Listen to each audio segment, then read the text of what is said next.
Okay, so two particles move along the x-axis. For t between 0 and 8, including 0 and 8, so that's a closed interval, the position of particle p at time t is given by this function, x sub p of t, x sub p of t. Okay, because p is the subscript, so you say x and then sub p of t equals this. Well, the velocity of particle q at time t is given by v sub q of t equals that.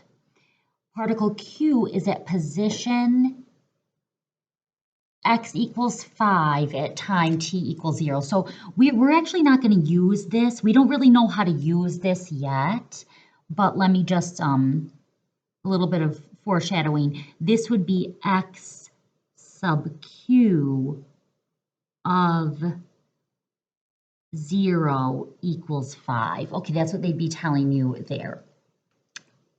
Okay, now, so we're going to do A, B, and C. So for t between 0 and 8, including them, when is particle P moving to the left?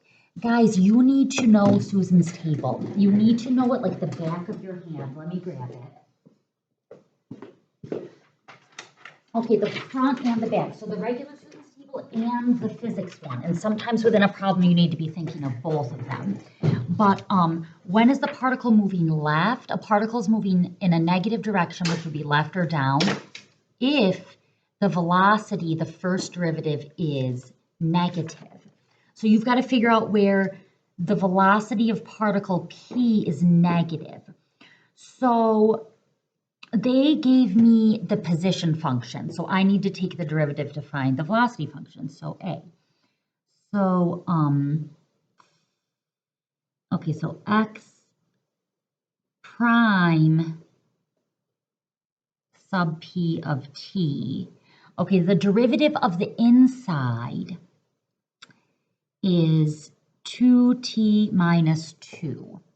And then the derivative of the outside, which is natural log. Okay, so if you're going like this, the inside is t squared minus 2t plus 10 natural log of blank. So the derivative of the inside is this. The derivative of the, outside is 1 over, and then this goes back in. So when you multiply them, you're going to end up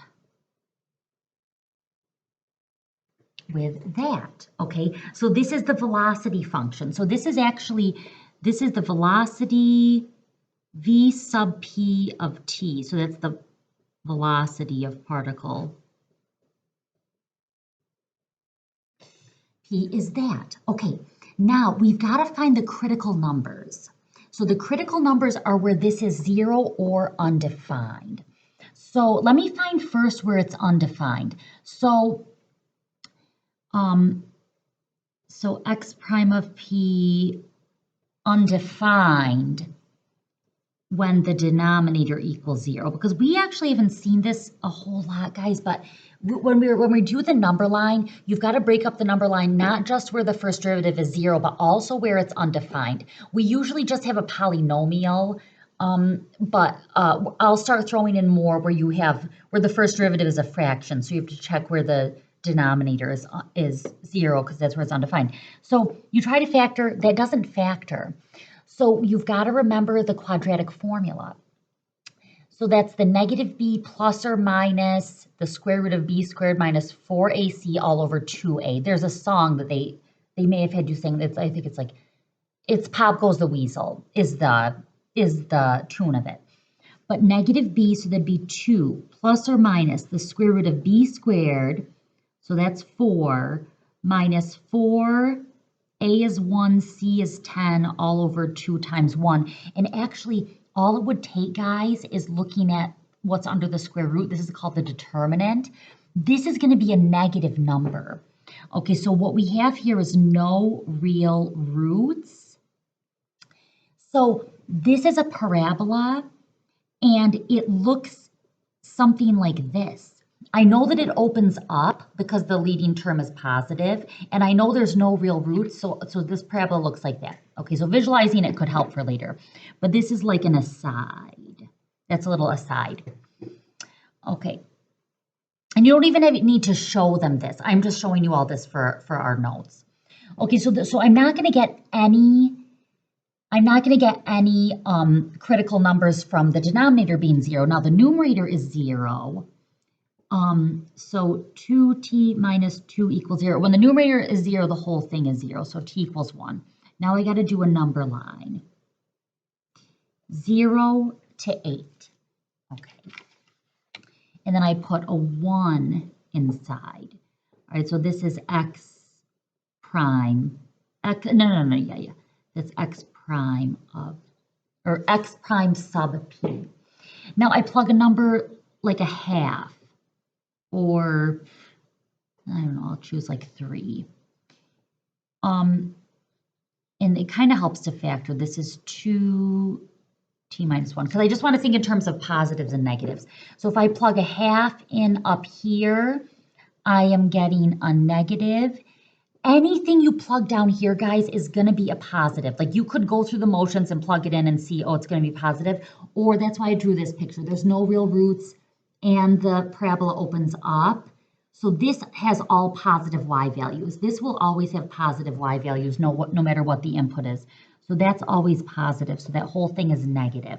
Now let me plug 3 in. Up here, I'd get positive. Down there, no.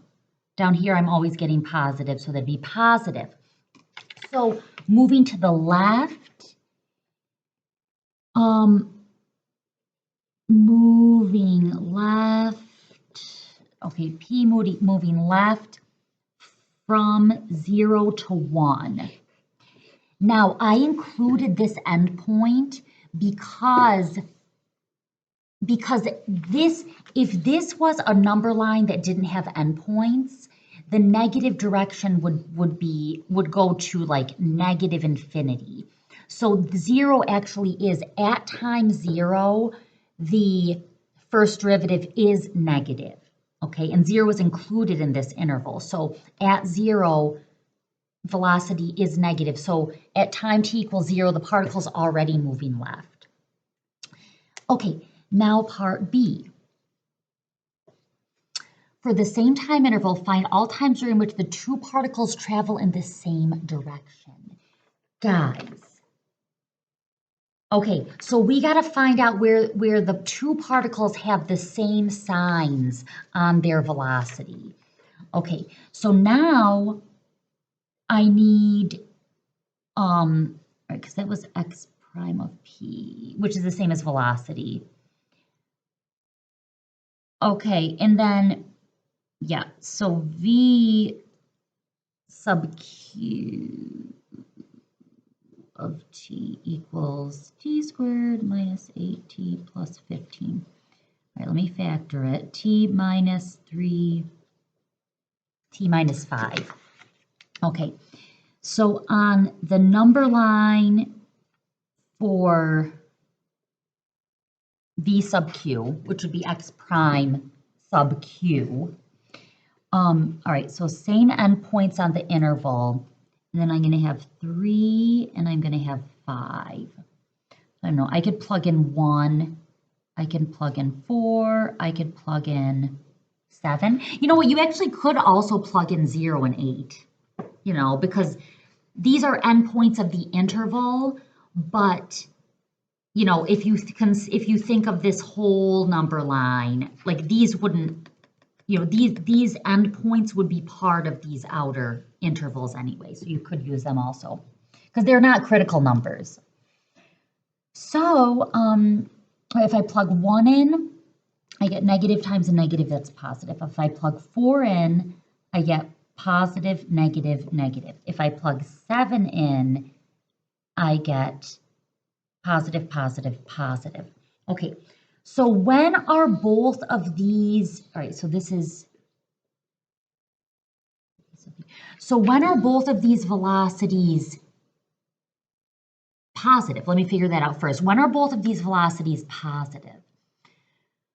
All right, this one is positive from 0 to 3.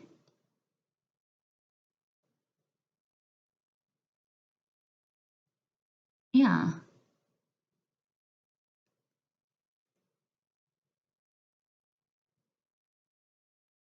And then from 5 to 8. Do the negatives ever overlap? I want to make sure I'm doing this right. Yes, I am. Okay. So from 1 to 3. Yes. So from 0 to 3, this one, and then from 1 to 8, that one is positive. So I've got 0 to, no. 1 to 3, union, or I'll just say 1 to 3. Yeah, I'll do a union. 1 to 3, union 5 to 8. Okay, including the endpoint 8, because, if you plugged 8 in to either velocity, you'd get a positive number. Okay, because they're not asking me to explain yet. Okay. Yeah, they don't share any negative intervals. Guys, if that was unclear, talk to me. Okay, I'm kind of taking for granted that you could all see what I'm seeing. I didn't use highlighters this time, like I normally would in the past. So let me know if that's unclear. All right, now we need to do part C. Okay, and then we'll be done.